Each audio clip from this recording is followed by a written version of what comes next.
I finally, was able to ask like for more questions, and they said that he had a blowout in one of his motorcycle tires.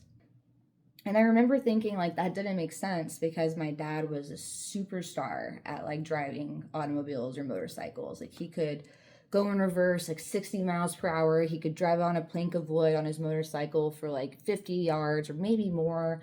I don't know. He was just very talented. And so it didn't make any sense that he could have had a blowout and not have seen that coming to be able to prepare for it or even know what to do to like properly address something like that.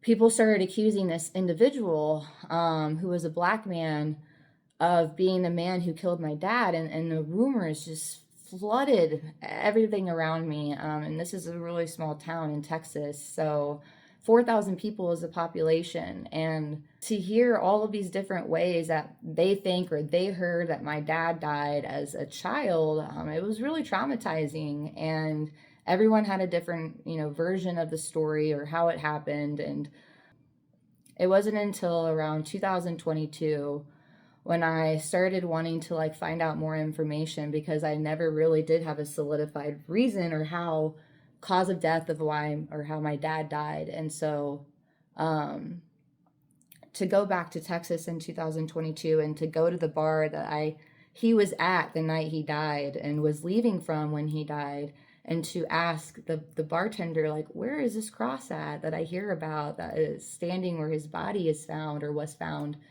to then see that symbol in the middle of the cross, knowing the values that I hold and knowing the work that I do, but also remembering the way that I was raised and some of the values that were just deeply instilled in a lot of our culture in the South.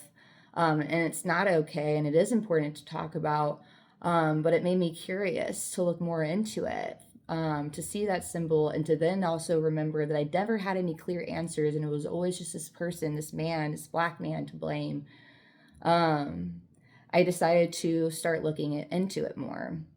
And part of that was having the police records, which ended up being requested by someone who was friends with my dad back in 2004. And apparently, my uncle had them just all along. And so I was able to get them from him. And so I just wanted to be able to share a little bit about what the night of the incident or the morning after actually reads as, to kind of, I guess, start to describe the facts of the situation that I find perplexing and want to dig more into.